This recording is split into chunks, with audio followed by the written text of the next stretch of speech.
You made a solid plan. You thought it through. You wrote it down. Maybe you even felt good about it for a few days. And then life happened. Something shifted. Something broke.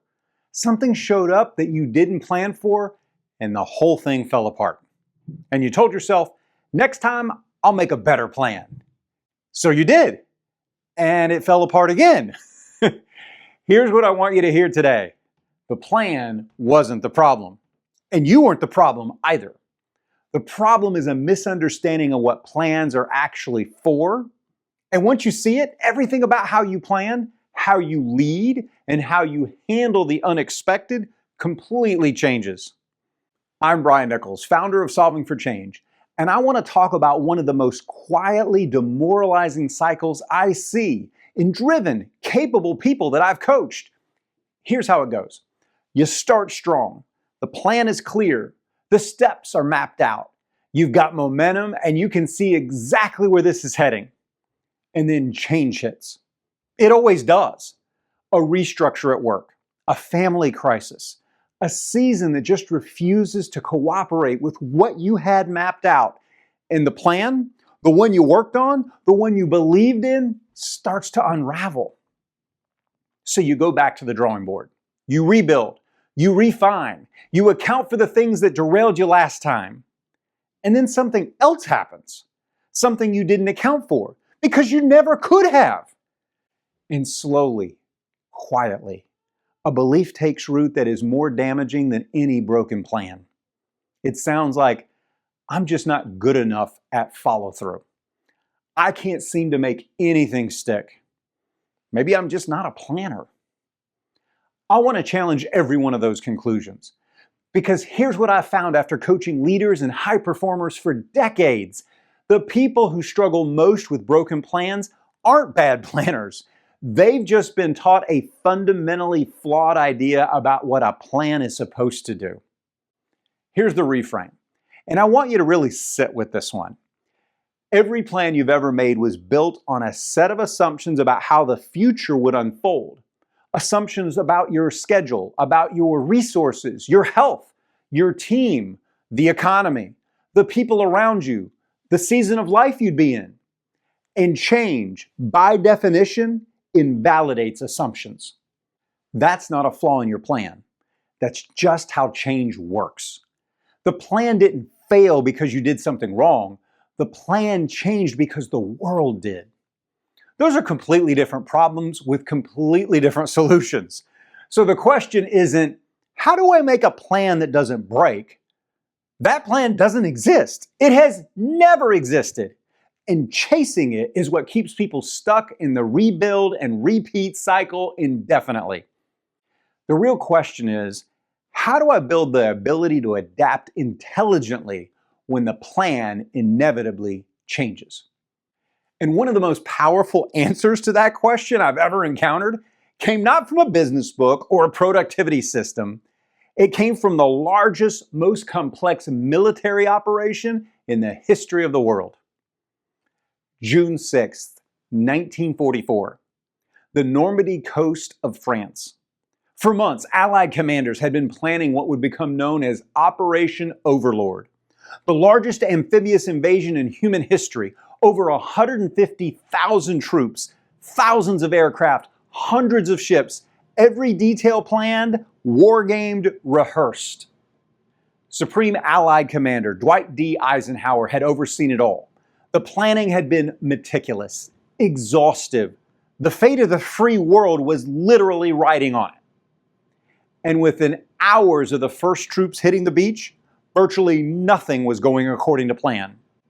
Paratroopers dropped in the wrong locations. Units came ashore on the wrong sections of beach. Equipment was lost at sea. Timelines collapsed. The fog of war made it impossible to know what was happening where.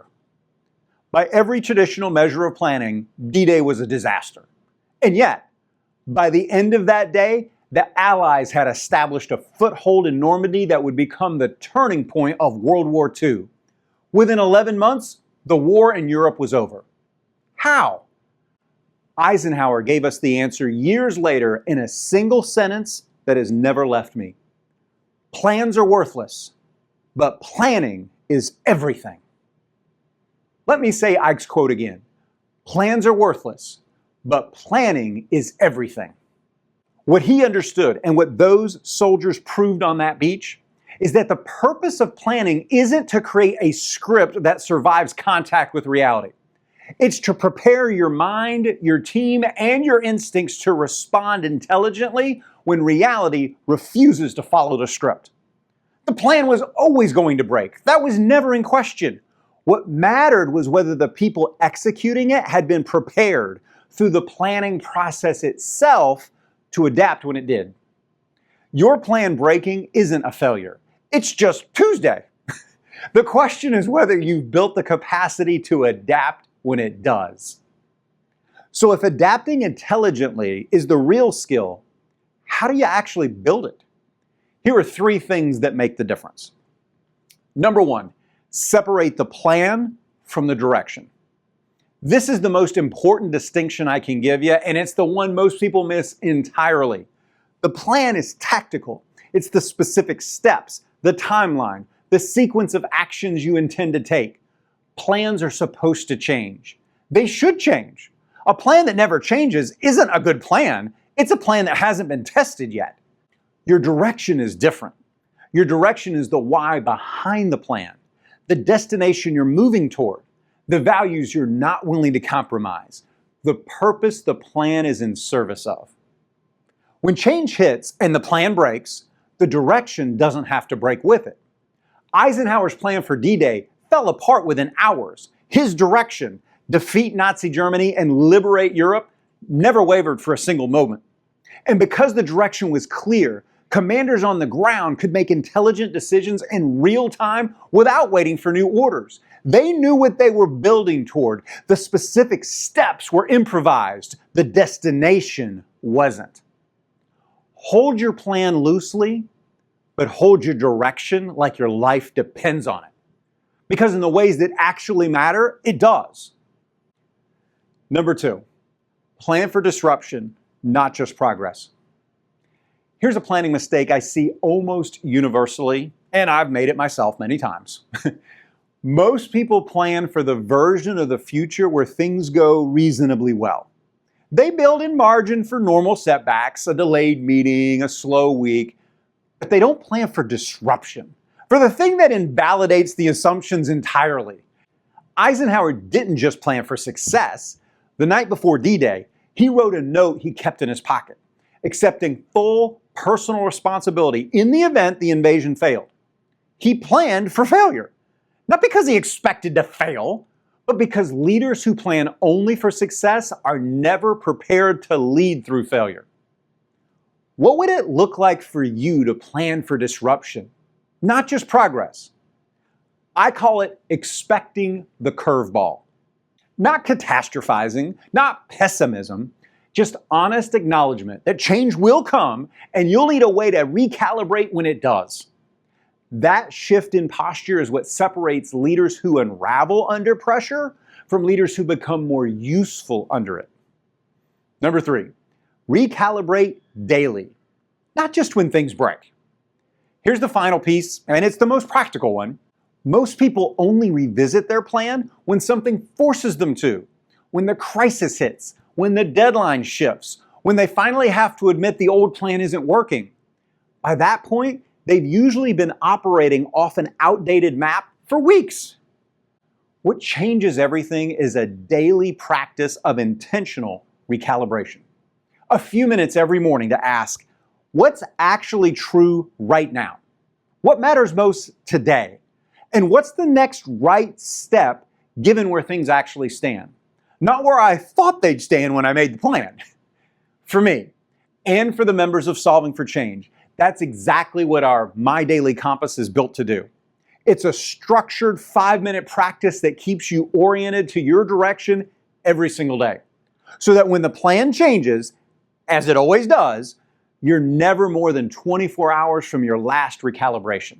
You're not rebuilding from scratch. You're adjusting from a place of clarity. That's a completely different experience. I want to leave you with one more thing before we close today. If you've been in that rebuild and repeat cycle, Making the plan, watching it fall apart, questioning yourself over and over, and you'd like some clarity on where the real gaps are, I want to invite you to take a free assessment at solvingforchange.com. It'll show you specifically where change is hitting hardest in your life right now, at work, at home, and how you operate, and what kind of support is actually going to make a difference for you in this season. It takes about 2 minutes. It costs nothing, and it gives a clear, personalized picture of where to start, not a generic answer, your answer. The link is in the description, and if you're on your TV right now, the QR code is on your screen. Take the assessment right from your phone. And if you want to go deeper, a Solving for Change membership is built around weekly Masterclass training designed to help you solve the exact challenges that change creates in your work and in your life. My Daily Compass is the daily practice. The Masterclasses are the deep work. Together, they build the system. Here's what I want you to walk away with today. You are not bad at planning. You've been trying to make plans that survive something they were never designed to survive. Eisenhower didn't succeed during World War II by making a plan that never broke. He succeeded because he understood that the plan was always going to break, and he built the people and a culture and a process that could adapt when it did. That's the kind of planner you can become. Not someone whose plans never fall apart, someone who knows exactly what to do when they do. The only constant in life is change, but when it hits, your direction doesn't have to break with it. I'll see you in the next video. If this reframe hit home for you today, go ahead and subscribe. We're building something here and you don't want to miss what's coming next. And if you know a leader or a driven person who's been in that rebuild and repeat cycle, wondering why their plans never hold, share this with them. This reframe might change everything for them.